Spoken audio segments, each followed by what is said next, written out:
Assalamualaikum warahmatullahi wabarakatuh. Waalaikumsalam. Ketemu lagi kita di podcast Maiwa TV. Kali ini kita kedatangan tamu yang luar biasa dari Jakarta, Makassar juga ya. Makassar juga ada yang Pak Tamsil Lindrung, senior saya di HMI, Pak Ustaz Zaitun, Ketua DPW PKB Sulsel, Wakil Ketua Pak Ustaz Muhammad Ikhwan Jalil.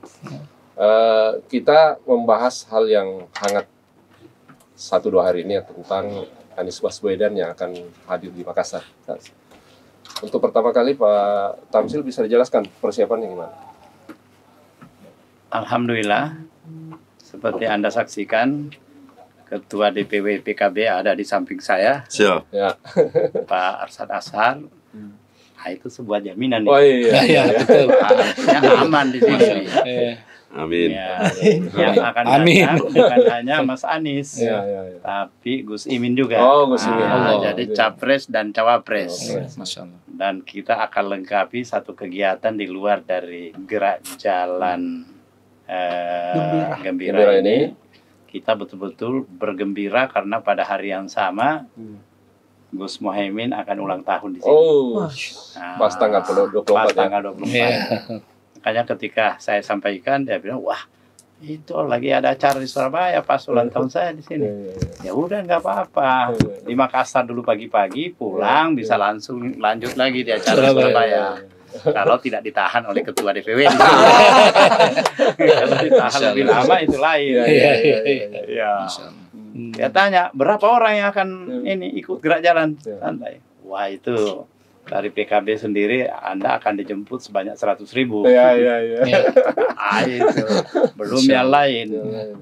Nasdem dulu waktu bikin acara di Pangkep, bayangkan penduduk Pangkep itu cuma 280.000, yang datang hampir 200.000. Iya. Ada 5 desa di sana. Saya datang ke kampung itu sepi. Iya. Karena semua warganya ikut gerak jalan itu. Desa Mandale, desa Manggalung, desa Bodie, desa Copok Tongkong. Kampungnya Pak Ustaz ya. Hadir. Pada kemana ini? Biasanya di rumah saya di sana banyak orang, nggak ada yang datang. Rupanya kakak-kakak saya pun ikut gerak jalan itu. Yang saya ragukan dia mampu jalan, ternyata begitu ada acara gerak jalan sama saya, kuat dia jalan. Nah, ini mau ikut lagi nanti tanggal 24. Dan luar biasa waktu itu kan katanya saya dapat info bahwa yang dapat betul-betul adalah peserta, dapat mobil itu adalah peserta gerak jalan ya. Iya. Dan insya Allah ini kayak begini nanti ini ya. Harus peserta dong, masa panitia. Siap. Perlu diyakinkan ini. Harus peserta. Siap. Peserta insya Allah. Berarti dan pimpinan-pimpinan partai akan hadir di sini. Iya. Ada 5 pimpinan partai yang siap untuk hadir. Ya, PKB tentu, PKS, Nasdem, Partai Umat, dan Masumi. Masumi, akan hadir menerimanya. Dan semua relawan akan ikut memberikan support. Karena itu relawan yang jumlahnya ratusan ini semua ikut serta di dalam acara ini. Dan bukan hanya ikut gerak jalannya, tapi ikut memfasilitasi terselenggaranya jalan gembira ini. Jalan gembira. Insya Allah dengan sukses. Amin. Berarti 500.000 Pak Ketua DPW, 500.000 tercapai insya Allah ya Ketua? Oh, insya Allah. Saya? Iya.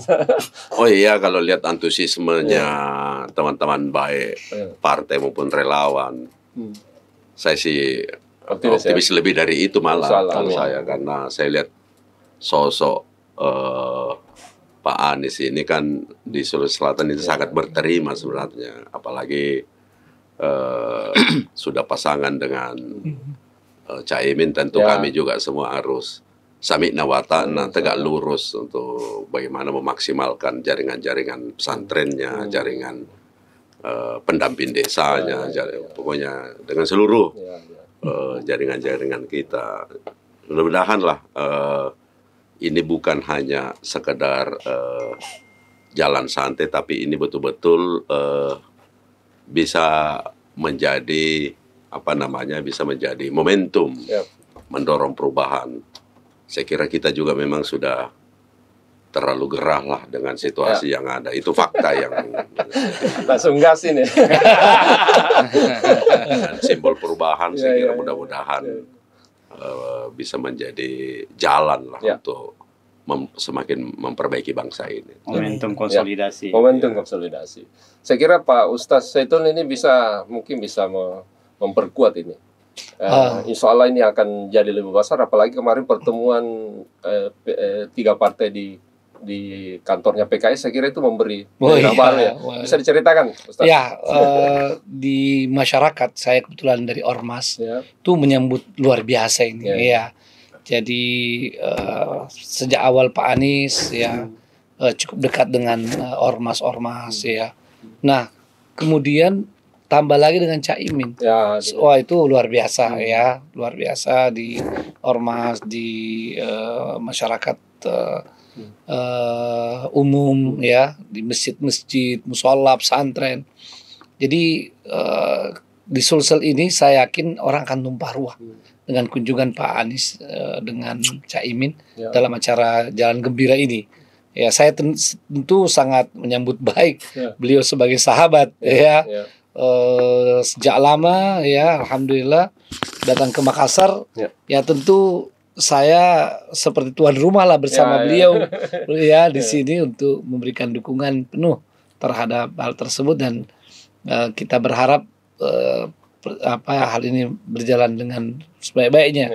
Dan acara kemarin di PKS seperti yang ditanya, wah itu luar biasa. Saya tambah semangat dengar itu nasyid Yalal Watan itu dipimpin langsung oleh ketua PKS ya, Presiden PKS. Wah, ini kami di Wahda juga suka nasyid dan ketemu itu nasyidnya. Jadi nasyid itu nasyid Islami dan nasyid kebangsaan. Nah, itu luar biasa. Jadi saya juga sudah hafal itu. Saya lihat di gambar ini Pak Anies juga kayaknya. Oh iya, semua sudah. Ya. Karena memang udah familiar nasyid itu dan juga maknanya sangat bagus. Alhamdulillah. Saya kira sekaligus membantah semua spekulasi yang di luar bahwa PKS ini belum sepenuhnya mau bergabung ya. Jadi selesai semua, cair semua. Jadi selain sudah dibantah oleh tokoh-tokoh PKS seperti sekjennya berkali-kali ya. Kemarin itu ibaratnya sudah hakul yakin. Dan semua saya kira orang-orang yang cinta Pak Anies ya, pendukung Pak Anies jadi lega ya kemarin itu. Apalagi ya ini termasuk benar-benar karunia. Sejak deklarasi di Surabaya bahkan sebelumnya orang-orang semakin mengetahui sebetulnya Caimin yang banyak tidak banyak tersembunyi ya. Ternyata itu karena Caimin subhanallah sengaja tidak mau membuka itu ya. Beliau menjadikan dirinya diri beliau sekian lama seolah-olah tertuduh ya mengkudeta Gus Dur. Itu sekarang terang benderang ya. Dan ketika Pak Anies ditanya, katanya kriteria calon wapresnya berani dan tidak bermasalah. Dia bilang ya Caimin ini berani mau. Tahu kan saya ini ya. Yang kedua kalau berani berarti tidak bermasalah. Tidak mungkin tidak mungkin beliau berani kalau bermasalah. Adapun kalau orang dipanggil KPK itu banyak, ada saksi, ada apa, termasuk Pak Anies pernah dipanggil KPK. Jadi bukan tanda orang bermasalah dipanggil KPK. Pak Anies bilang sekarang ini sistem kita bahwa yang bersalah di bawah bisa 2-3 ke atas pimpinan dipanggil, itu bisa tergantung Jadi itu diantara klarifikasi yang sangat baik ya, smooth, tapi orang semakin tahu subhanallah Caimin ini nampaknya benar-benar pasangan serasi ya dengan Pak Anies, sehingga tinggal digabung. Amin gitu. Ya kira Pak Ustaz, bagaimana kira suasana kebatinan ini masyarakat atau umat lah yang di Sulawesi Selatan menghadapi rencana gerak jalan, dan termasuk barangkali tadi soal bergabungnya Caimin di koalisi perubahan ini. Luar biasa ya. Jadi kita seperti mendapatkan ruh dan energi baru dan yang terbarukan. Kami menjalankan amanah dari para senior kami ini ya, Kak Tamsil, Ustaz Zaitun, dan juga para partai pengusung ya. Jadi saya mau menggarisbawahi tadi dari Pak Ketua bahwa ini bukan jalan santai. Iya, karena jalan kata Pak Anies kita tidak boleh santai. Sekarang negeri ini tidak memerlukan kesantaian tapi kegembiraan. Jadi insya Allah kami di kepanitiaan selalu menghidupkan suasana kegembiraan, ya. Subhanallah, saya merasa itu bertemu, ya. Dan insya Allah kita siap untuk mensukseskan acara ini dengan sebaik-baiknya. Ya. Oke, Pak Rizal ini YouTuber, orang influencer. Saya kenal beliau di YouTube, terus sekarang dia juga wakil ketua DPW PKB Sulsel.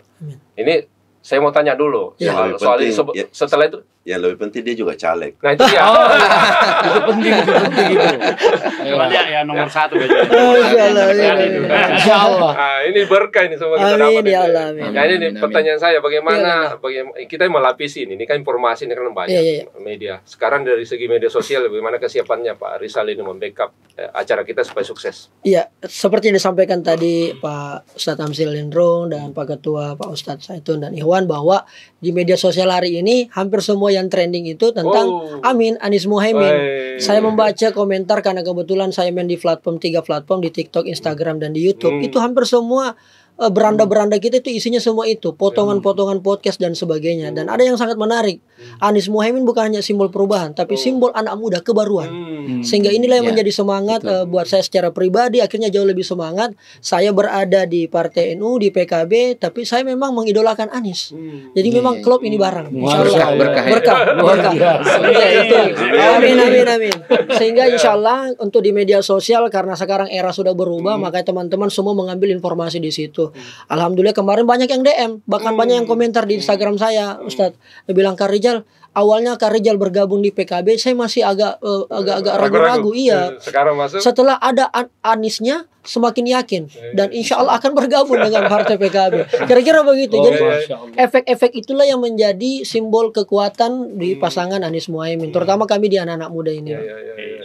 Jadi itu akan, saya rasa ada langkah-langkah lain untuk memperkuat nanti itu dari Pak Rizal di acara 24 itu. Iya, pasti. Pertama, kekuatan konten yang menjadi sangat penting, karena kenapa? Generasi sekarang berkomunikasi lewat situ, nongkrongnya di situ. Jadi mau tidak mau ya kita harus menyapa lewat situ. Yang kedua adalah bahwa yang kami akan salah satu mengajak adalah kolaborasi, karena Pak Anies itu selalu menyebut kata kolaborasi dalam setiap banyak pidatonya, termasuk Pak Muhaimin. Sehingga nanti insya Allah kita akan kolaborasi dengan pelaku-pelaku media sosial seperti YouTuber, influencer, selebgram, karena selama ini mereka yang dianggap terpisah dari politik. Saya seorang influencer sebagai konten kreator merasa tidak boleh jauh dari situ. Justru ruangnya akan sangat lebih besar, apalagi kedua tokoh ini ya Instagramnya bisa kita lihat sangat aktif sekali untuk mengkampanyekan isu-isu anak muda. Saya kira penting sekali nih, karena kan di anak muda ini katanya yang sebagian besar adalah mereka yang swing voter. Iya, betul. Nah, swing voter inilah tugas kita untuk betul. Pak Tamsil, bisa dari semua yang disampaikan ini berarti bisa diambil kesimpulan 500.000 insya Allah tercapai. Oh, insya Allah 500.000 kalau kita melihat relawan saja itu jumlahnya itu kan sampai 700-an. Jadi kalau kita menyebut angka 500.000 dari relawan, masing-masing 1.000 satu relawan, udah 700.000.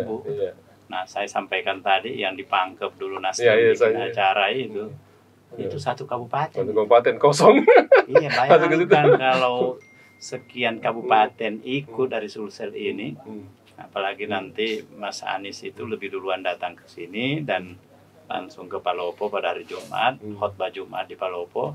Selesai khotbah, langsung start ke Toraja. Saya kira yang ikut salat jamaah di situ, ikut mungkin sebagiannya ke Toraja, dari Toraja ikut ke Endrekam, Pindrang, Sidrap, Parepare, baru Pangkep sampai ke sini itu juga luar biasa itu. Dan itu 5 partai akan ikut bersama-sama dengan mereka, ditambah dengan sekian banyak relawan juga. Jadi saya sangat meyakini kalau angka itu angka yang tidak perlu kita khawatirkan, karena daya panggil Mas Anies ini luar biasa. Dan politik Mas Anies ini dikenal sebagai politik partisipatif. Jadi masyarakat itu tanpa dimobilisasi mereka dia akan ikut. Coba saja lihat, mungkin ada kegiatan yang panitianya lebih banyak dari pesertanya, tapi kalau Pak Anies ini ada panitia, tidak ada panitia, pesertanya selalu banyak. Coba aja lihat dia ke Tasik, sebelum acara di Surabaya, di Tasik jumlahnya banyak, ada yang menyebut jutaan. Kemudian di Surabaya deklarasi juga banyak. Dari Surabaya malam itu langsung terbang ke Medan juga. Kita melihat semua videonya itu luar biasa yang hadir. Nah, dari Medan ke Palembang juga penuh. Setiap dia datang di satu lokasi, kalau masa itu tidak dilakukan. Bahkan mereka misalnya di Banjar itu, ya mereka dengan membuat kegiatan yang menunjukkan partisipasi yang begitu besar, masyarakat membuat pesta rakyat, potong sapi sendiri untuk menunjukkan kebahagiaan, kegembiraan atas kehadiran Mas Anies itu. Ditambah sekarang salah satu yang selama ini kita khawatirkan, Jawa Timur mungkin kurang, Jawa Tengah kurang. Sekarang kan bisa ditutup oleh udah selesai. Karena PKB termasuk partai pemenang kedua di sana. Nah, kemarin saja waktu wakilnya Pak Sudirman Said di Jawa Tengah, Ida Fauzia dari PKB itu bisa memperoleh 42%. Betul, besar. Nah, jadi sekarang ini bukan lagi wakilnya Gus Imin, tetapi ketua umumnya langsung. Jadi saya kira bisa dibayangkan masa 42 itu di bawah itu. Saya kira sekurang-kurangnya tetap seperti itu, bisa jadi lebih. Amin. Jadi saya kira bisa. Kita sudah ikhtiar. Tinggal hasilnya insya Allah mudah-mudahan tercapai. Amin. Pak Ustaz, ada yang mau diimbau kepada masyarakat? Ya, untuk masyarakat ini adalah suatu ikhtiar. Sambutlah kunjungan dan niat baik dari Pak Anies dan Cak Imin menyapa warga Makassar. Ya, warga Makassar terkenal dengan orang yang sangat menghargai tamu. Dan bagi para pendukung, mari tunjukkan bagaimana dukungan kita dengan tetap menjaga bagaimana supaya tetap simpatik dan menjaga kebersihan, keteraturan itu sangat penting Ini ketika kita menginginkan ada perubahan yang lebih baik, maka kita tunjukkan dari diri kita bahwa kita siap untuk hal-hal yang baik itu. Pak Ketua, silakan. Pak Ustaz. Cukup. Pak Rizal paling bagus, Pak Rizal. Sedikit saja mungkin Anda. Pertama tentu kita berharap mudah-mudahan jalan gembira ini diridhoi oleh Allah Subhanahu wa taala. Insyaallah mudah-mudahan bagian daripada simbol perubahan, dan yang paling penting mungkin saya mau pantun saja kan. Silakan. Kalau mau membeli batik, cobalah beli yang paling keren. Kalau mau Indonesia makin baik, Anies Muhaimin jadi presiden. Amin. Saya kira ini cukup. Ada yang mau ditambahkan? Cukup. Saya kira cukup sekian dan mudah-mudahan bermanfaat. Dan insya Allah pada tanggal 24 nanti kita berbondong-bondong ke lapangan Revolusi untuk mensukseskan acara ini. Amin. Sekian saja, saya Andi Yula Malabirang. Assalamualaikum warahmatullahi wabarakatuh. Anies Muhaimin menang. Amin.